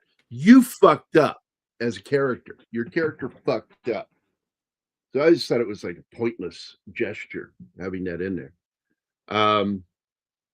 But now I was like really taken aback because like one after another, people are telling me, no, we didn't have, and I'm like, you didn't, like that was advanced stuff. And I'm like, no, it wasn't. There are children's books about the Odyssey. I read 2 of them in elementary school. They had art in them and everything. Lord of the Rings was made. No, I'm talking about like mythology books on the Odyssey, the Iliad. We had picture books. There were art books with simply written narrative and dialogue based off of the Odyssey. So we knew what the fuck it was. Because they're cool stories. Why not tell them to kids? They love shit like that. And I'm like, are you fucking kidding me? Am I like the only person that got that in elementary school that was taught how to spell God for the Hebrew God as a capital G because it's a name, proper name, or if it's a god from classic Greek literature, that they're talking about a title where it's not capitalized. They're a god, and it's not about a respect thing because that's the dumb thing I keep hearing from people over the years. That they capitalize that out of respect for God. Like, no, it's because God is his name. Some say it's Yahweh, and some don't say what his name is at all. But God in the Bible, the Hebrew Bible, it's his name. So it's proper noun. So therefore it's capitalized. And because gods and demigods, just that's what they are, like human. It's a Human-like. spiritual thing. It's like, it's just weird. It's just weird. And like all these people responded to me saying, well, we didn't learn that in school. And I'm like, man, you guys are acting like I went to some sort of like advanced fucking lab school. I went to the most poor fucking public school you could go to. How poor? Our teachers were all black in the 70s. That's how, because they fucked them over. They fucked a lot of teachers over there. And black teachers got shit on for a while. Finally, they got the respect they deserved going towards the 80s. But good God, man. Good God. And we learned that. And it's like, I don't understand how schools didn't teach something as simple as that. And the whole thing got started because Discussing Film, the idiot website, online magazine, spelled God with a capital G when they were talking about Greek gods. And I went, you fucking retards. Like, this is how bad you are at grammar, that you would do that. And then everyone's like, well, I didn't know that. I didn't know that. And I'm like, Dude. Something happened to the education system in this country. In the world, I saw the degradation of the Venezuelan educational system happen in like 15 years. It was horrible. But then you have to see this other tendency. If you try to be grammatically correct, you are called what's that vapid word of overused today? Pretentious. Oh, you mean pretentious? Yeah. Yeah. You are. You need to save pretentious for the actual pretentious. Stop just throwing it around all willy-nilly. It's sort of like misogyny. Stop using it when you mean sexist. Oh, people using that don't even know what it means. No, they do not teach grammar anywhere. I said, I know that while the teachers that were still active when I graduated, they stayed in through to the 90s. So I'm going to tell you that from the 1960s, well, the 50s, 1950s, all the way up into the 90s, that kids were still being taught the same way that I was taught. But somewhere in the 90s is when the new teachers started kicking in. These were the socialists that had been working their way through the system to get in so they could get a hold of the kids and start the education process towards left-leaning thinking. You know, that's how you defeat a society, is you get access to their children. If you didn't know that, it's in the fucking textbook of how they do what they do. And the self-esteem participation trophy culture was started to infect public schools around the time I graduated. What year did you graduate, Alpha? Because I remember seeing some of that in the late 80s. And yeah, 1985, that sounds about right. Because some of the teachers were starting to retire that guys like me grew up with. And came the fucking namby-pamby, all soft and love and teach children to hate their country, and everybody should be given a participation award for having been involved. Stop making people feel bad because they didn't win. Well, you don't make them feel bad. They just should feel bad for losing. It's something they should just feel. But I don't know, man. That made us try harder next time. You know, losing is part of the process, you know, because this is why you've got so many people that are so ineffective in the workforce, because they think that they should still get the participation awards for just having a job. It's like, no, go fuck yourself. Those are people who grew up with parents that think that at every children's birthday party, every kid needs to get a present.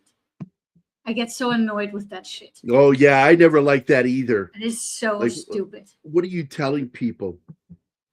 Yeah, not cool with that shit. Not cool with that at all. Yeah, so 1985 makes perfect sense, because I noticed a change in the school system once teachers started retiring from the old school. People act like public school has been a thing like since the country started. Like, no. That public school is also another social program that we brought in during the time that Franklin Delano Roosevelt was president. They brought in a welfare state, brought in social services. Social services was brought about, and with that, public school system.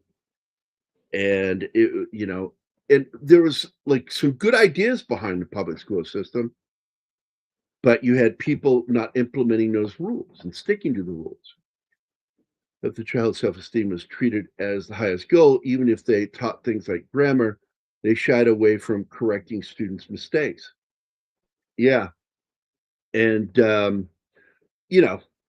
children should be terrified to be called on in the morning by their teacher. You should be terrified of that. Because if you don't fucking know the information and you get called on, you're gonna look stupid. And that's there for a reason. Maybe next time you'll fucking read.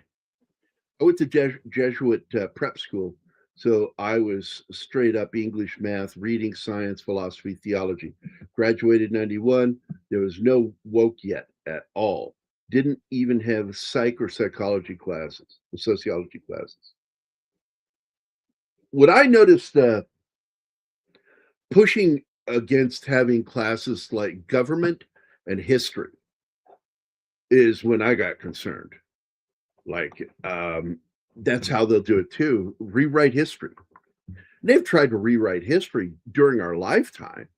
I mean, if you listen to every fucking mouthy lefty that's been on TV, we lost the Vietnam War. And they believe this religiously. And it's like, that's not really what happened at all. It's not even close to what happened. What happened was our Congress surrendered after we won, which effectively makes no sense. It's insane. No letter grades at my high school. That's just weird too. Now I get it when you want to go to number grades, and but with ours, you had a number range for each grade, like a letter grade. And letter grades, if you got it, you knew the range that you were in. Like if you got look, man, if you get an F minus, you need to repeat that fucking grade. And just to let you know, I had to repeat a grade once. And I'm smart. I was a good student, but I was given a problem, which they didn't know how to deal with back then, which is ADHD, they call it now. I was diagnosed later with ADD, but I was told that all ADD diagnoses are ADHD now. So I'm like, okay, I'll accept that. You're just not That's physically hyperactive. It's your brain that's hyperactive. Yeah, my brain is hyperactive. And so if you try to make me pay attention, I can't learn. My brain is straining. So what ended up happening is I struggled from 8th grade on through public school, struggled, and barely got out by the skin of my fucking teeth. But I didn't wait to graduate. I got so angry, and it led to a confrontation between our vice principal and me. I mean, it was so bad that I stood up when he called me a liar. And I stood up and I said, I'm not lying. And he went to stand up with me. And I said, and if you stand up, I'm going to knock you down. And he went, we need to just calm down now. I said, you need to calm the fuck down. I've had your bullshit. And I walked out. I stormed out. It's actually what I did. And that's when, oh man, I stayed friends with her till her death. And Miss Mount, I fucking loved her. She was a great lady. And she was watching the desk in the office that day. When I stormed out, she yelled my name, Gary. And I turned and I grabbed her desk right up underneath the lip of it. And I jerked it upward. And everything went flying in the air like it was raining her fucking desk. And all the fucking dickheads that were in trouble were like, woo, woo. And I turned and I threatened all of them. I said, you guys shut the fuck up. You're assholes. And I walked out of there and I quit school. And I went and I took my fucking GED. Scored top score. And I'm like, fuck you. And I went on.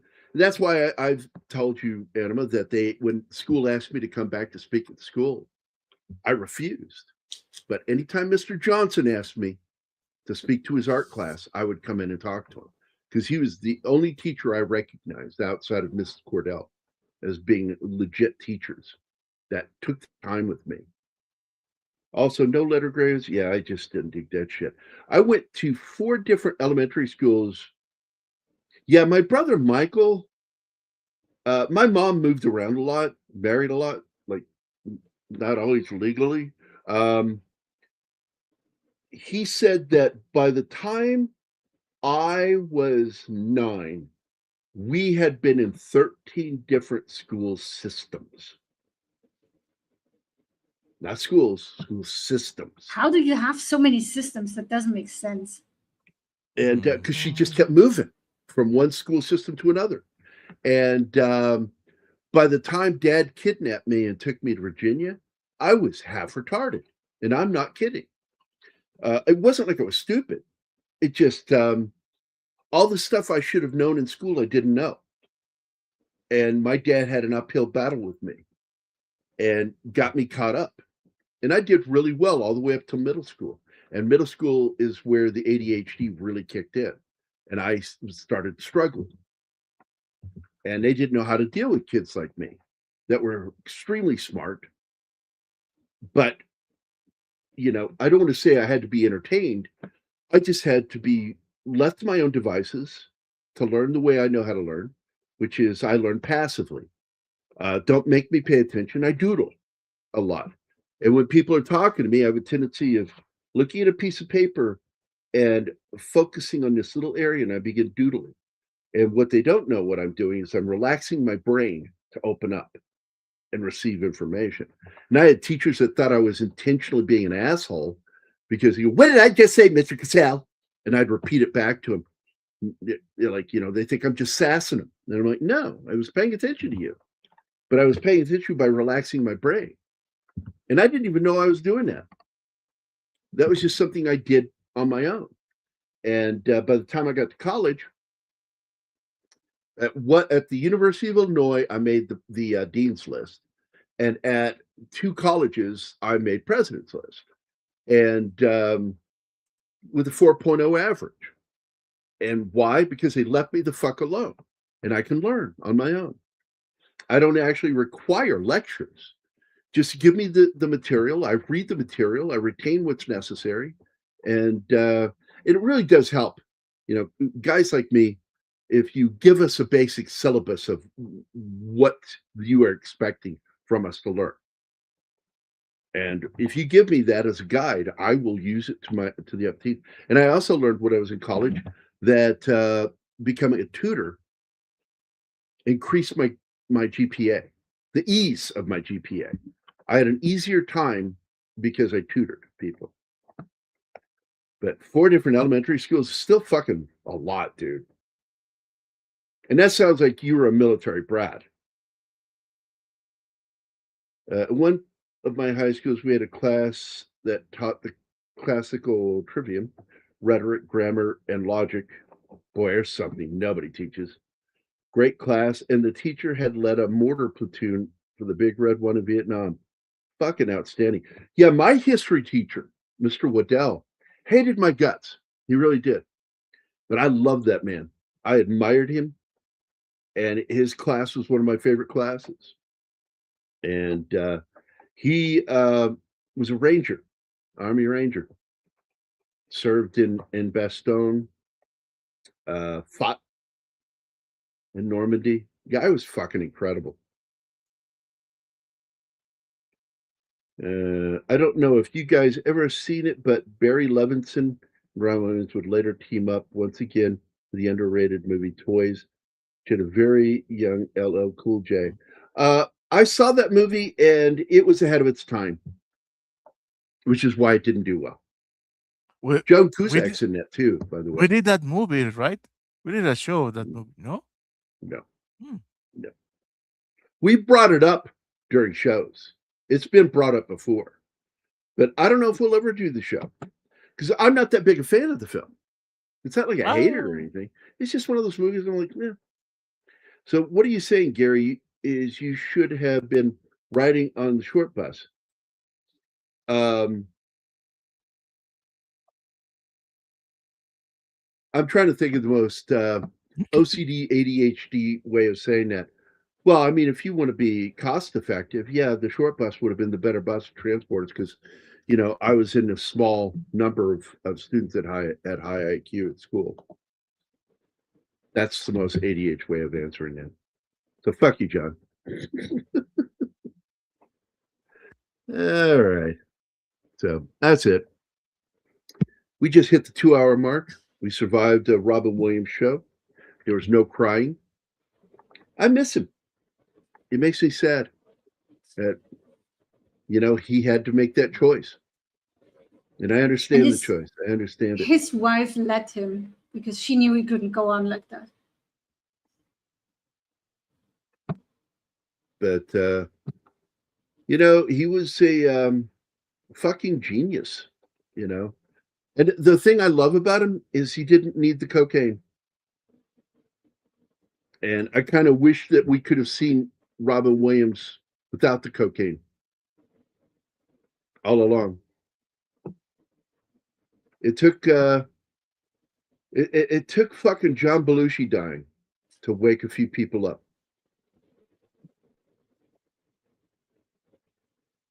Doesn't wake up everybody though. Some people still make bad decisions. I mean, it was after Sadly. Belushi, and look what happened to Farley, man. Low self-esteem. My high school English teacher was a member of the Hungarian resistance and escaped to the U.S. Needless to say, he was a cool guy to learn Animal Farm from. Yeah, I bet. Yeah, someone asked me if I'm going to watch that animated movie. I'm like, no. I guarantee you they missed the point. Completely missed the point. Every synopsis I read of it proves they missed the point of the text. So what it was all about. And people who hate Ayn Rand, read her fucking biography before you say a fucking word about that woman and what they went through getting the fuck out of Russia. I'm a couple of minutes behind. Scam calls from people purporting to be from Social Security. Well, man, oh man, Cam, good to see you. Hey, Cam. I was doing my sensor last night, and I actually looked at myself because I looked like some sort of white trash guy because I rolled up my sleeve, and I forgot. I always forget I have a tattoo from the Army. And I saw it on the camera because I have to be on camera when I do it because there's a ring that goes around the sensor that's sticky, and I have to do it by myself. So I lift it up and I put that ring on using the camera as a mirror in order to guide the sticker onto it. It's fucking hard to do. One of my college No, professors, you're really good at it, you know. Polish resistance. That's fantastic, dude. That's cool. Yeah. I'm pretty disgusted by kids today. I got to tell you, like even my own daughter annoys me. Like I hit a point where it's like if I told Danny yesterday, I said if I love her so much, but if I didn't talk to her ever again, I'd be okay with that. Because I hit a point of frustration with listening to the stupid shit she says, and I'm like, Christ Almighty, man! Like how was it when you were like more rounded when you were 16 than you've done on your own since you left? It's like, I Because don't get that. friends. Yeah, crappy people. Surround yourself with the shittiest fucking people. Bad choices. So that's it. I'm not here to bitch about my kid. I love my daughter, but I'm hitting a point. Just feel like giving up. I feel like moving out in the country, living on a farm. Oh wait, that's what I did. Just get the fuck away from people and do what I do. Get on the interweb and do shows. Oh wait, that's also what I do. God damn, I'm doing everything exactly the way I should be doing it. There you have it. No, what would be perfect would be living on a remote island that has fantastic internet connection. Fantastic. Yeah. And the supply boat every week. That would be perfect life for us. Mm-hmm. Like we can get off the island if we choose to, and if not, the world can go fuck itself around us. That's would like that. doing Mr. Bean. Right. Anyway, does anybody remember that with Mr. Bean flipping the bird? It was funny as shit. It's in the Mr. Bean movie. I think I've seen it as a GIF or a meme around the internet. It always makes me laugh, him doing that. Like he's learned something new. And our moment of Zen, again, do you have guns at home? I have guns in your office. It's so fucking funny. Like, do I have guns at home? Oh, that's it, guys. We're going to get out of here. That was fun. Thanks for chatting all day. And as we discussed earlier, please, everybody, send your positive thoughts and prayers out for Joe and his wife. They're going through some tough stuff. Lost his mom yesterday. He'll be back on Wednesday. Back to normal. Or as normal as Joe gets. So we will do that then. I don't know. No show again tomorrow, Martin? Nope. Yeah. He's enjoying his fucking life right now. Good for him. So that's it. We're going to get out of here, guys. Everybody have a wonderful day. Thanks for hanging out with us. I don't know if I said everything I wanted to say about this film, but I think I pretty much got it out in the first half hour, everything I needed to say. My beefs with the film, I do like it, but it's not a film I'm going to keep a copy of. It's just, it's historically inaccurate. It's disingenuous to the character, and it's got its own political agenda that I don't agree with. And I'm kind of tired of that being the accepted explanation of Vietnam, and it's not. Vietnam's a complicated situation, but one thing that's not complicated is how it ended. It was a clear-cut ending. They don't go into any of this, though, in the movie. No, but there's an anti-war sentiment. The military bad. The two main bad guys. The two main idiots, bad guys are, one of them is a combat veteran. A guy who's actually been out there, not working a cushy job in an office. You know, he's been out in the field fighting, and now he's stuck with this position. And probably for punishment, for being too good at being cruel. But they act like anybody who is a good warrior has to be this type, only that type. You see this in movies all the time. The guys, like when Oliver Stone made Platoon, all the dope smoker, acid dropping soldiers were the cool guys. Yeah, they were the good soldiers. They were the good guys. And all the booze drinking rednecks, their ilk, they're the fucking assholes, the racists. It's like Del Dye was one of those guys. Del Dye was a fucking good dude, a hell of a soldier. You know, it's a lie. It's a lie propagated by Hollywood types who just also happen to be of a usual political persuasion. Just so happens. It's odd, like really.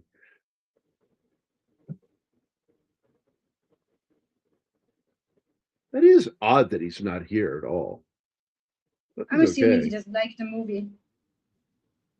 No, he is here even when he doesn't like the movie. Usually, yeah. So maybe he's just busy. Who knows? Yeah, real life. I will, Cam. So anyway, you guys take it easy, and we'll see you on Wednesday for a little Moscow on the Hudson. That's a fun movie. I really like that movie. So, but that's it, guys. We'll see y'all later. Take care. Bye. Bye.